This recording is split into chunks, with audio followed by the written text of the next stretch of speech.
तो गाइस आपको जो आगे एसएससी का वीडियो मैंने बनाया है उसको आप थोड़ा सा वॉल्यूम तेज़ कर लेना, क्योंकि मेरे फ़ोन का जो माइक ख़राब हो चुका है एंड स्टिल अभी ख़राब है, इसलिए मैं चिल्ला चिल्ला कर बोल रहा हूँ। फ़ोन को बहुत ज़्यादा अपने ओट से नज़दीक रखा हूँ, बिकॉज जब मैंने उस वीडियो रिकॉर्ड किया तो मेरा फ़ोन थोड़ा सा डिस्टेंस पे था एंड दैट्स वाई मेरा जो रिकॉर्ड मतलब वॉइस बहुत कम आया, बट सुन सकते हो आप कान पे या चाहे थोड़ा सा वॉल्यूम तेज़ करके सुन सकते हो। इस वीडियो के लिए इतना थोड़ा सा प्रॉब्लम कर लो, बाकी वीडियो पूरा देखना, लास्ट तक देखना एंड अपना ओपिनियन जरूर कमेंट बताना। नेक्स्ट वीडियो में ट्राई करूंगा कि फुल रिकवर करके आऊँ एंड अच्छे से आऊँ, इसलिए तब तक ये वीडियो देखा, मिलते हैं नेक्स्ट वीडियो में। वीडियो क्लास तब तक देख लो, ठीक है। उसके बाद वहीं से डायरेक्ट एंड हो जाएगा एंड एक कमेंट कर देना अपना एसएससी के ऊपर कि क्या इसके ऊपर आपका ओपिनियन है। तब तक ये आप वीडियो देखो। इस देश का, हमारे देश का, भारत देश का कुछ नहीं हो सकता। ये जैसा है वैसा ही रहेगा, और हो सके तो इसका हालत थोड़ा बद से बदतर हो सकता है, थोड़ा बहुत अच्छा हो सकता है कुछ अच्छे कुछ जगहों पर, बट अगर टोटल देखोगे तो इसका हालत डे बाई डे खराब होते जाएगा। रीज़न पता है क्या है? यहाँ पे सब अपना सत्ता बचाना चाहते हैं, बस। सबको एक कुर्सी पे बैठना है, उसका कुर्सी, वो कुर्सी है प्रधानमंत्री की, उस पर बैठ के बस एक बार अपना वो राज देखना है, अपना शासन देखना है एंड पूरा ऐश करना है जिंदगी भर। दैट्स इट, उससे ज़्यादा कुछ नहीं। आप किसको वोट दोगे? मोदी को वोट दोगे जो 56 इंच का छाती करते रहते हैं, हर देश विदेश घूमते रहते हैं, बट क्या होता है at the end of the day? मतलब हमारा कुछ काम नहीं आता वो सब चीज़। एक ओपेनली आके बोलता है भैया कि Indian economy is totally dead, मतलब सब कुछ सामने दिखता है बट आके ओपनली सीधा बोलता है कैमरा पे कि Indian economy is totally dead, and दूसरे देश के प्रधानमंत्री के साथ एक्सेप्ट कर जाता है कि भाई वो सही बोल रहे हैं क्योंकि वो अभी करंट गवर्नमेंट को गाली दे रहा है तो मैं उनके साथ हूँ। डजेंट मैटर वो क्या बोल रहा है, कैसे बोल रहा है, मेरे देश के बारे में बोल रहा है, कुछ नहीं सुनना है। वो मेरे ओपोनेंट के साथ है, मैं उसके साथ हूँ। मैं बात कर रहा हूँ राहुल गांधी की। एक है हमारे झाड़ू छाप केजरीवाल जी, वो तो अभी जेल में ही घूमते हैं, कभी कभी उनको हो जाएगा थप्पड़ मार के चल जाता है। जब सीएम में थप्पड़ मार के चल जाता है तो पीएम में तो जूता चप्पल मार के चल जाएगा, तो फिर देश का मजाक हो जाएगा। इसलिए उनको हम दे नहीं सकते। तो हमें अब टाइम आ गया है ना कि एक एजुकेटेड गाय को, एक आज के टाइम के लड़की को, एक हम मतलब हम सबके बीच में से कोई एक अच्छा एजुकेटेड गाय निकले एंड वो उस पोस्ट को फुलफिल करे। क्योंकि आप देखो ना क्या हो रहा है, अभी आप सब देख चुके होंगे रिसेंटली एसएससी एग्जाम, जो मैंने आपको एग्जाम में स्टार्टिंग में वीडियो भी लगाया। एसएससी एग्जाम का जो स्कैम कह सकते हो, इशू कह दो, फ्रॉड कहो, क्या कहोगे, जो कहोगे वो कम पड़ेगा। यह वही देश है ना जहाँ पे शिक्षकों को गुरु माना जाता है। ये वही देश है कि जहाँ पे शिक्षक हमारे पहले गुरु होते हैं। बट हमारा देश ही बताता है कि शिक्षक को अगर मूड करे तो मारो भी, उनके हाथ भी तोड़ो, उनके पैर भी तोड़ो, उनको जेल में भी डालो। रीज़न कोई पूछे क्या है तो बता देना कि प्रोटेस्ट कर रहे थे सही चीज़ के खिलाफ। बता देना कि वो अपने स्टूडेंट्स के साथ खड़ा होना चाह रहे थे, अपने स्टूडेंट को इंसाफ दिलाना चाह रहे थे, इसलिए उनको जेल में डाल दिया गया। एंड इन सब के बीच में आप पूछोगे भाई मीडिया का क्या रोल है, तो हमारी मीडिया का तो खैर उस पर बाद में आएंगे, वीडियो के आगे में आएंगे, पहले इन सब पे बात कर लेते। तो आप सबको पता चल गया होगा कि अभी रिसेंटली एसएससी का एग्ज़ाम हेल्ड होना था एंड हुआ भी था, बट जिस तरीके का वहाँ पे हॉस्पिटैलिटी रखा गया एंड जिस तरीके से एग्ज़ाम को कंडक्ट किया गया, मतलब बताने लायक नहीं है, इतना कुछ रखा गया, ठीक है। कंप्यूटर सिस्टम पूरी तरह से ख़राब, टूटी कुर्सियाँ, टूटे पंखे, कोई रूम में पंखा नहीं चल रहा है, कहीं पे सिस्टम कुछ है, कहीं पे क्या, कहीं पे एक जगह मैंने देखा वीडियो में कि नीचे जो नहीं होता है जहाँ पे गाय भैंस हम रखते हैं, पूरा वो था एंड ऊपर में वो एग्ज़ाम ले रहे हैं।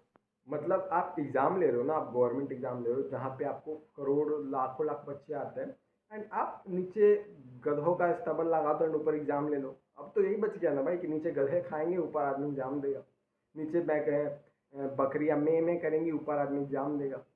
अब तो यही रह गया, कुछ नहीं हो सकता देश का, कुछ नहीं हो सकता। बहुत ही हाँ, मतलब कहते हैं ना वो हार्ड हार्ट के साथ, बहुत ही मतलब दिल पे पत्थर रख के आपको कहना पड़ता है कि हमारे देश का ये हाल है।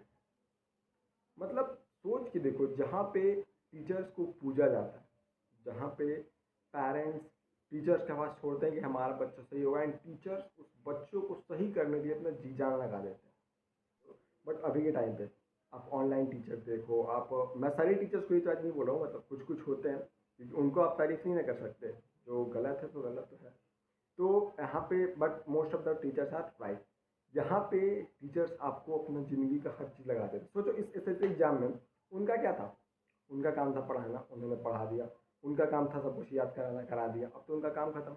लेकिन उसके बावजूद Neetu ma'am, Abhay sir and बहुत सारे ऐसे टीचर्स गए प्रोटेस्ट करने बच्चों के साथ। वो मतलब उनके हाथ में हाथ डाल के, पैर में पैर डाल के गए, साथ चल के गए कि हम तुम्हारे साथ। And salute to all the teachers यार। मतलब समझ रहे हो, उनको मारा गया। मैंने एक सर का देखा, हाथ तोड़ दिया गया, किसी को मारा जा रहा है, किसी को पीटा जा रहा है। अब क्या ही बचा? अब तो हमारे देश के टीचर्स जो भी भगवान समान होते हैं उनको भी मारा जा रहा है। तो अब क्या ही रह गया देश में यार? मतलब अब कुछ नहीं रहा।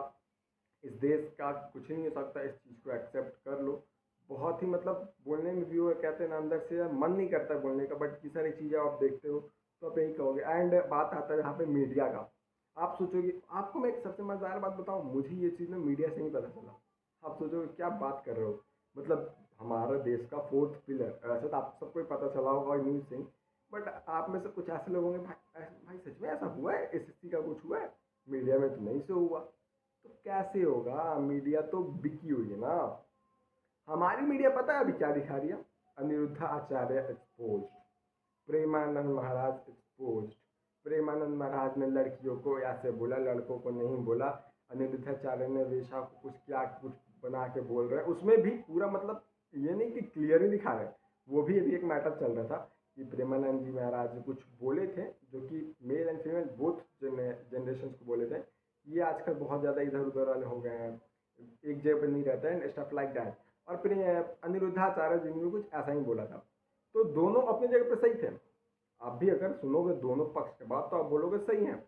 बट हमारी मीडिया एक तो पहली बात मेन चीज़ को कवर नहीं करती, उसके बाद गलत चीज़ को भी कवर करती है, तो वो भी आधा अधूरा। मतलब कोई काम ढंग से नहीं कर सकते। लेकिन फिर किस बात का फोर्थ पिलर? हमें तो थैंकफुल कहना चाहिए कि हम इस जनरेशन के हैं जहाँ पे एटलीस्ट सोशल मीडिया का कुछ पावर है। अगर आज सोशल मीडिया नहीं होता तो हमें आप तो पता ही नहीं होता भाई। हम आप तो प्रेमानंद जी महाराज सही और मीडिया बोलती गलत, हम उसी में रह जाते। हमें तो पता ही नहीं था कि एसएससी एग्जाम का ये हाल हो रहा है। मतलब यार टीचर्स रो रहे हैं, टीचर बोल रहे हैं कि मैं आपके बच्चों के लिए लो रहा हूँ, बट मीडिया प्रेमानंद जी महाराज गलत। मीडिया का तो खैर अलग ही चलता है भाई। अभी ट्रंप ने कुछ बोला, अब उसको पूरा लताड़ रहे हैं। कुछ दिन तक पहले उसको भगवान बना के रखा हुआ था कि हम ट्रंप, हमारा ट्रंप, ये सब। बट ट्रंप वाला मैटर बाद में बात करेंगे, उसके लिए एक स्पेशल वीडियो आ सकता है। बट अभी बात करते हैं एसएससी वाले पे। एक चीज़ लिख के ले लो गाइस, इस देश को ना मोदी की ज़रूरत है, ना राहुल की ज़रूरत है, ना केजरीवाल की ज़रूरत है, ना ही और किसी इन सब के ग्रुप में से। अगर देश को सही मायनों में ज़रूरत है तो एजुकेटेड लड़के को, एक एजुकेटेड वुमेन या मैन जो भी बोलो आप, मैं ये नहीं कर रहा हूँ सिर्फ मैं नहीं, एजुकेटेड वुमेन भी अगर आए तो बहुत कुछ मतलब एजुकेटेड होना चाहिए, दैट्स इट। क्योंकि अब इनसे देश नहीं संभल सकता। क्योंकि कहीं पे कुछ हो रहा है डजेंट मैटर, कहीं पे कुछ हो रहा है डजेंट मैटर।